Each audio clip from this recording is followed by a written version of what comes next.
€21 all you can eat sushi. They didn't know what was coming around that corner when I walked in the door. The new world with all its power and might has come. They're used to these nice Spaniards who you have 1 hour to eat as much as you can, and the Spanish come in and they have a cerveza and they spend that entire hour eating like a single bowl of udon noodles. Not I had an entire shoal of fish before my ass hit the seat. I ate them out of house and home. I got my money's worth. I gorged myself. The waiter asked where I'm from. He's from India. He was Indian. Actually, that's not true. He's not from India. I'm so racist. He's from Pakistan. But I love the former British Raj because they all speak English. And especially over here, they feel like my allies, my English-speaking allies. Okay, so he asked me where I'm from, and I said, "Where are you from?" And his mouth hit the floor, and he said, "No one's ever asked me that." And I said, "What?" And I said, "Where are you from?" He said, "Pakistan." I said, "Where in Pakistan?" Lahore, Islamabad, Punjab. He's from Islamabad. He told me his village is in Punjab, and then he started to well up because he said, no one here is, I'm getting emotional now, no one here has ever asked him that. And I said, like, I'm like, what do you mean no one's ever asked you that? And then I thought about it, and this is still a class-based society. All of Europe is, and they like to pride themselves in how equal they are. And for the most part, at least legislatively, they are, but the social structure still remains. You know, I'm from Europe originally. I moved to America. Obviously, I like it. But the thing I like most about America is the idea of America, right? And we've strayed so far from that, it's like an oligarchy now, but the idea remains of a classless society. And so it costs you nothing to ask the other human being who has asked you where you're from, where they're from. And you can laugh at me and say, like, you thought he's from India, he's from Pakistan, you know, like, what are you, some 1947 cartographer of the Raj, like carving up vast swathes of India. But the fact remains, at least I gave a fuck to ask him where he's from. And I cannot believe that he's lived here for 10 years. I'm sure in 10 years someone has asked him where he's from. I think he just met at this restaurant, but even still, no one at that restaurant has asked this guy where he's from. It doesn't matter where he's from. It's just like a basic politeness that, like, you just return the gesture. He could have said he's from Antarctica, and I would just, you know, I might not even have followed it up or anything, but it's just, you just return, how are you? It's like when you ask someone, how are you? And they say, how are you back? Okay, it's just a formality that we're all doing. These rules, these manners exist because it conveys respect. So you might not give a fuck when you say to someone, like, how are you? I really don't care about your answer, but we're performing this theater so that everyone knows that we respect each other. Today is San Vicente Day, San Vicente, St. Vincent. I'm really spotty on the details here. This is not my area of expertise. He's from the 3rd century. He was born in Saragossa, and then he was martyred here in Valencia. Basically, he was a Catholic, and the Roman governor wanted him to convert and to give up Catholicism, and he said no. And he was tortured brutally. He was raked over a hot gridiron. He was thrown into a room full of broken pottery where he ultimately died. And loads of really ghastly stuff, and there's loads of horrific details about that. But his jailer was so impressed by his conviction that he himself converted to Catholicism and repented his sins. So in Valencia, St. Vincent's left arm is a relic at the cathedral, at the Plaza de la Reina, where I'm going now. And there's going to be a procession and a mascareta, which is like a firework thing. I hope I'm saying that right. Mascareta, whatever. Okay, so going there now to worship St. Vincent the Martyr, who stuck by his convictions and said, no, I'm not going to give up what I believe. This is the Catedral de St. Vincente. Except we're not gonna go in here because I missed the procession, so I need to follow it and find out where this procession is. So we're not gonna go into that, but there it is. Okay, seems to be coming up on something here.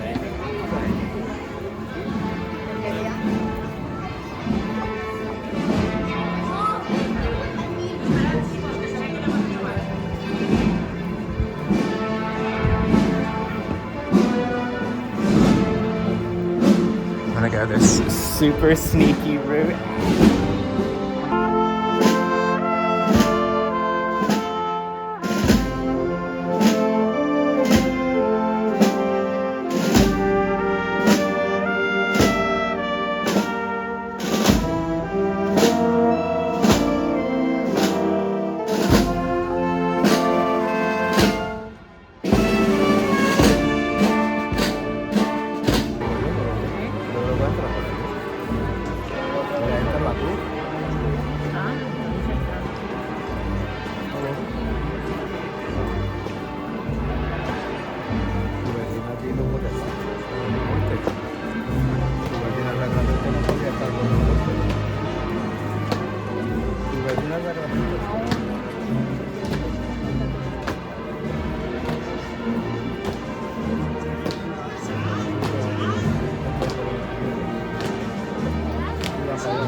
Okay, so the parade has stalled. I don't know why, but I'm gonna use this time to go and find another way around to the front. I'm gonna find a back alley because us homos always know a good back alley.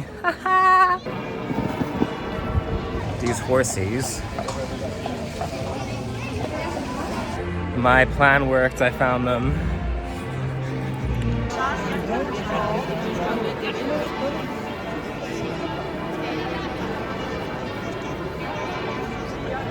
Okay, never mind, that was actually the end of the parade, so. Look at this beautiful architecture though. It's incredible. This is gonna blow your mind. It's beautiful. Wow. This is the Cathedral of Valencia, and it doesn't have the arm of St. Vincent. That's another place. This one supposedly has the Holy Chalice, or a piece of the Holy Grail.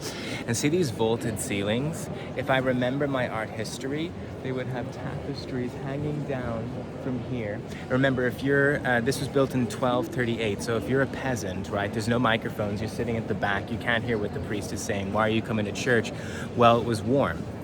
And they would have these tapestries hanging from these vaulted ceilings, blowing hot air up and down the church. People would literally come to church just to be warm. Another way the Catholics got you in the door. In the 13th century, you are illiterate and you don't speak Latin, which is what the Mass is going to be in, and yet you come here and you are blown away by the awe-inspiring majesty of this building. This stone building with the highest ceilings you've probably ever seen, because this is a skyscraper, right? In medieval times.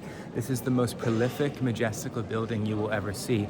So of course, whatever they're telling you to believe, you're signing up for, because you have never seen anything like this in your life. They're turning off the lights now, just as I pointed out. The showmanship, the theater, this is the only place where you as a medieval peasant would see art. And it's always going to be in a religious context. So you are powerless to resist the church. And the church knew that. And that's why so much of Catholicism, and early Catholicism especially, is mystical, right? It plays on our superstition.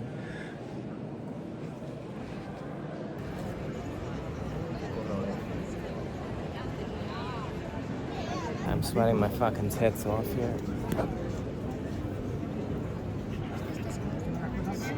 Suede jacket.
My eyes are water. I've been tear gassed.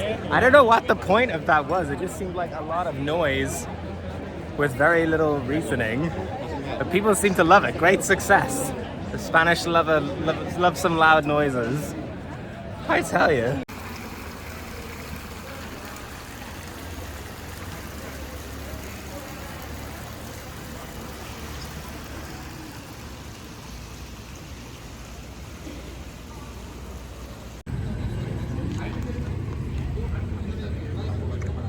I just ran into my ex situationship here in Valencia.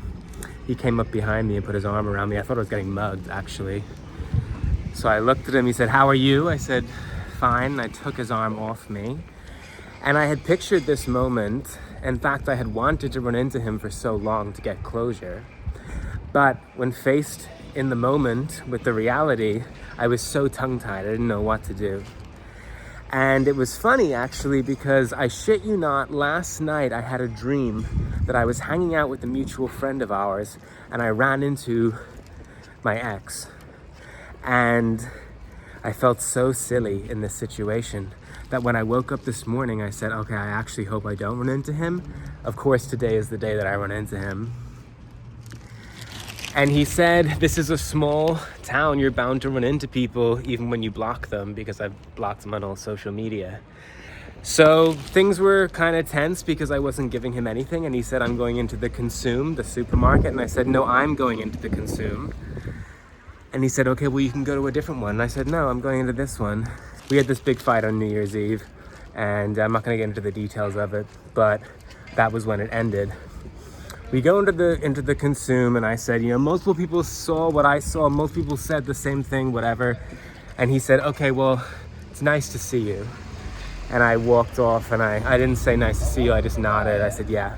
And I walked off, and I got my waters. And then I thought about it, I was standing in the aisle, and I walked back over to him in the supermarket, and I said, just so you know, don't fucking ambush me on the street and say, it's nice to see you.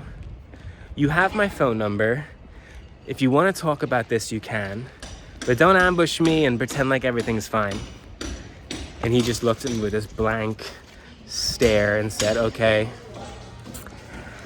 And I left, and I want so badly to text him and be like, listen, like, you fucking asshole, you fucking narcissistic sociopath and all this stuff, but he doesn't care. And that's the thing. A very old friend of mine told me when I was breaking up with my first ex in high school, and I was saying, oh, but this, but that, but all these things. Oh, if I just did this, or you know, if I could just tell him this. And he said, he doesn't care. The opposite of love is not hate, it's apathy. It's complete absence of caring. And the reality is, this Cuban, this ex of mine, he has my number. He hasn't texted me since New Year's Eve. There's so many opportunities, and he didn't take them.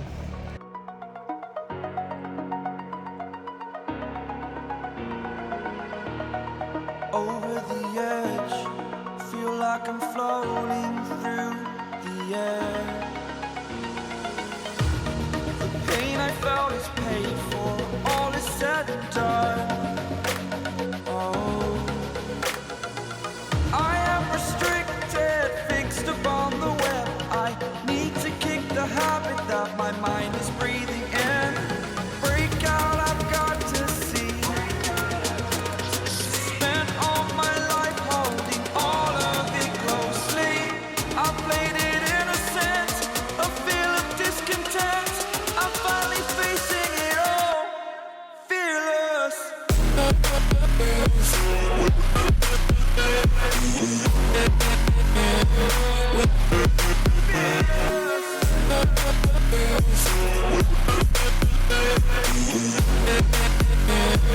I've actually been training legs so much, only training legs and a little bit of abs.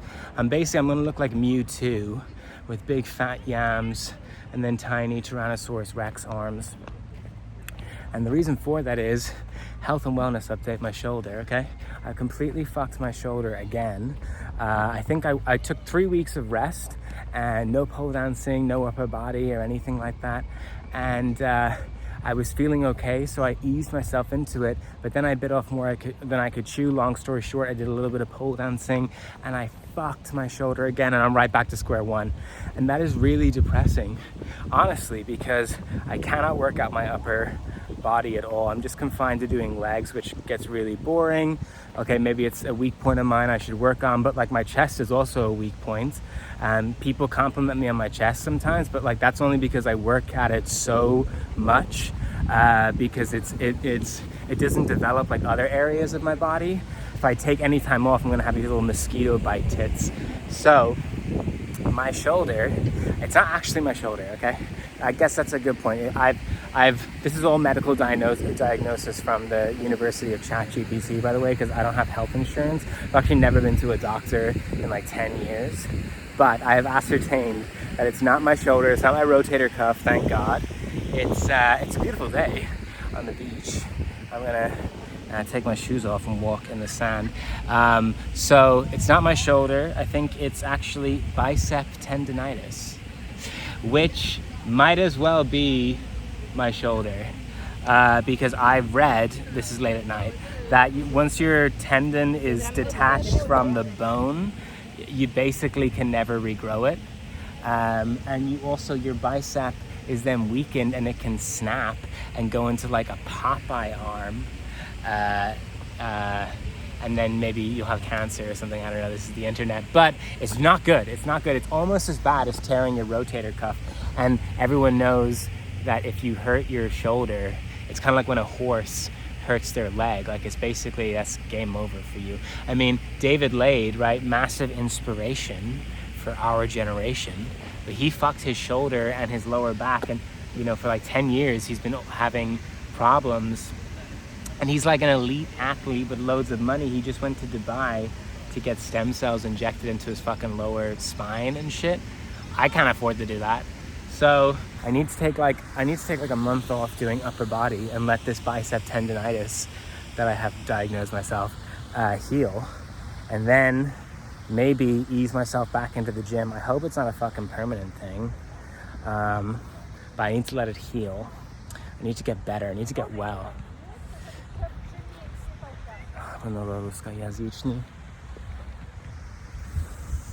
Everywhere I go in Valencia, there is ruskajazyčný.